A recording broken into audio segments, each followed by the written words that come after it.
Welcome back, my beautiful Royal Sussex squad family. I hope you're feeling empowered, energized, and ready to go deep into a story that, on the surface, might seem small, even humorous.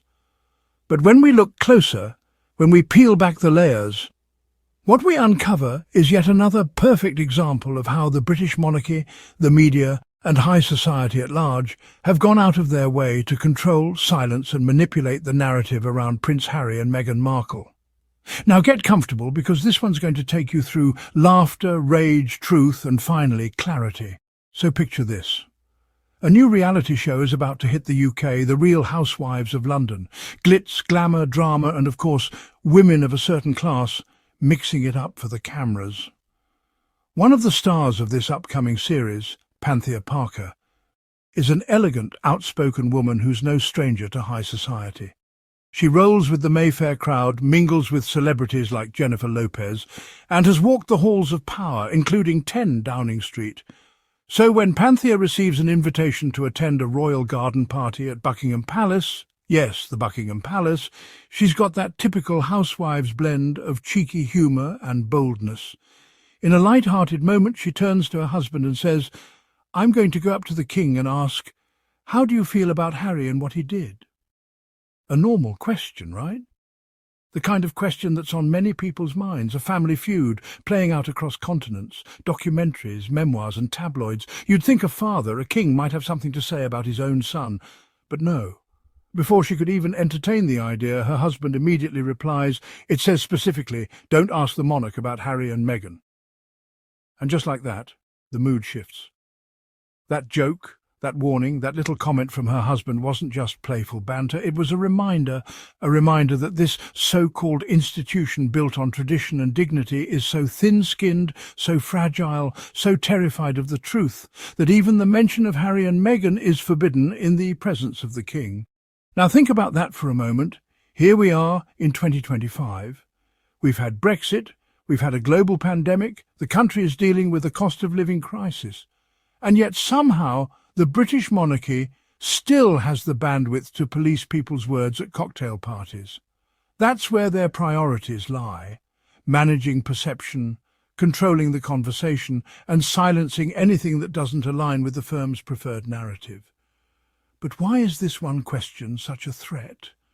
Because it cuts to the heart of what they've spent years trying to deny, that Prince Harry and Meghan Markle didn't fall from grace. They walked away with their heads held high. They stepped out of a toxic environment, one that tried to diminish, destroy and dehumanize them. And they did it not out of spite, not for fame, but for peace, for protection, and for the right to live a life free from fear and hate. When Panthea even jokes about bringing them up, the institution reacts like it's DEFCON 1. And let me tell you something. When an institution is that defensive, it's because they know they've done wrong. It's because the truth, if spoken out loud, threatens to unravel the carefully spun web of lies. And the lies have been non-stop. From the second Meghan Markle was introduced to the public, she was not treated as a woman joining a family. She was treated like a foreign threat, a disruption to the status quo. She wasn't given a fair shot. She wasn't welcomed. She was dissected, degraded and demonized. And Harry? He was painted as the runaway prince, the rogue, the ungrateful son who dared to protect his wife and children. But the reality is far more powerful. Harry and Meghan left behind an institution that wouldn't protect them. They spoke up against racism, mental health neglect and betrayal. And instead of taking responsibility, the monarchy doubled down, telling everyone, including celebrities, journalists and now even reality stars, "Don't you dare bring them up."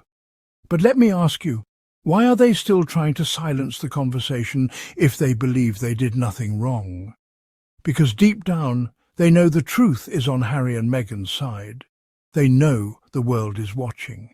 They know that the brand of the monarchy has never recovered from the Oprah interview, from Spare, from the Netflix series, from the global outpouring of support for the Sussexes. They know that Harry and Meghan aren't irrelevant, they're unstoppable. And just as they try to suppress all discussion, we learned something else.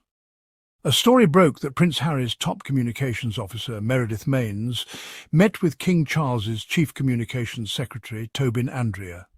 A quiet, behind-the-scenes meeting. No cameras, no headlines, just a quiet attempt to reopen the door. You see, while the palace pretends to be done with Harry, they're clearly not. They know that they've burned bridges, and that Harry, in all his clarity and strength, remains open to reconciliation, but not at the expense of truth. Let's not forget what Harry said. He wants healing, he wants unity, but that only comes with honesty, with accountability. He has never demanded an apology. He's asked for a conversation, for dignity, for respect. So when this reality star got shut down, it wasn't about her, it was about fear. Fear that even at garden parties and TV shows the narrative is shifting. People aren't buying the royal PR anymore. They want answers.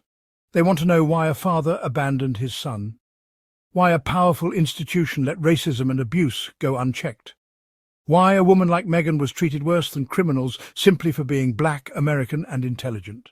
And the gag order, the joke of "don't ask the monarch about Harry and Meghan," is proof that they know the world isn't letting this go. The world sees through it. People remember the headlines, the outright lies, the double standards. Meghan was criticised for eating avocado toast, for God's sake, while Kate was praised for doing the exact same thing. Meghan was called difficult for setting boundaries. Kate was called regal for being silent. It wasn't journalism, it was a smear campaign. But here's the beautiful thing. Even with the silence, the smears and the snubs, Harry and Meghan are still standing. They are thriving. They are building a life based on service, compassion and freedom. Meghan is creating empires. Harry is continuing his humanitarian work, fighting for veterans, advocating for mental health, protecting children. Their love is real. Their mission is clear. And whether the palace likes it or not, the people are watching. They are asking questions. They are seeing through the noise. And no gag order can erase that. So, let them write their rules. Let them shush the housewives. Let them edit pamphlets and script garden parties. None of that will stop the truth from rising, because here's what they can't control: us. Real Housewives of London star forbidden from asking King Charles about Prince Harry and Meghan Markle. Real Housewives of London star almost became a royal pain. In a trailer for Hayu's new reality show, released Tuesday, cast member Panthea Parker, 50, prepared to meet King Charles at Buckingham Palace and planned to grill him about Prince Harry and Meghan Markle. "I'm going to go up to the king. I'm going to go, 'How do you feel about Harry and what he did?' she told her husband, Ed Parker." In the clip, the couple appeared to be heading to a Buckingham Palace garden party, which they attended in May. Reading a pamphlet, the British lawyer immediately responded, "It says specifically, don't ask the monarch about Harry and Meghan." Although the royal family is known for upholding a strict protocol, Ed appeared to be joking about the specific instructions. It is widely known, however, that the royal family's ongoing rift is a sore subject. Panthea is no stranger to high society. She is known to be part of the exclusive Mayfair scene and is friends with Jennifer Lopez. The Iranian-born socialite also recently snagged an invite to 10 Downing Street, where Prime Minister Keir Starmer lives, according to The Hollywood Reporter. The Real Housewives of London is set to premiere in the UK on Hayu on August 18. The series does not currently have a US premiere date. The feud between Prince Harry and King Charles began in January 2020, when Harry and Markle quit the royal family and moved to North America. Things only worsened between the relatives when the 40-year-old and the Suits alum, 43, accused the royal family of racism and released a Netflix series about their issues. In January 2023, the military veteran dropped his bombshell memoir, Spare, in which he alleged that William physically attacked him over Markle. Harry said he was willing to reconcile with his family in May, but acknowledged that some members of his family would never forgive him for lots of things. On Sunday, it was reported that Prince Harry and King Charles's aides met for secret peace summit in London last week after years of feuding. The Mail on Sunday obtained photos of Meredith Maines, the chief communications officer for Harry and Markle, meeting with Charles's communications secretary Tobin Andrea last Wednesday. Harry said he was willing to reconcile with his family in May, but acknowledged that some members of his family would never forgive him for lots of things. On Sunday, it was reported that Prince Harry and King Charles's aides met for secret peace summit in London last week after years of feuding. The Mail on Sunday obtained photos of Meredith Mains, the chief communications officer for Harry and Markle, meeting with Charles's communications secretary, Tobin Andrea, last Wednesday. There's a long road ahead, but a channel of communication is now open for the first time in years, a source told the outlet. There was no formal agenda, just casual drinks. There were things both sides wanted to talk about. The insider added that the meeting was only the first step towards reconciliation between Harry and his father, but at least it is a step in the right direction.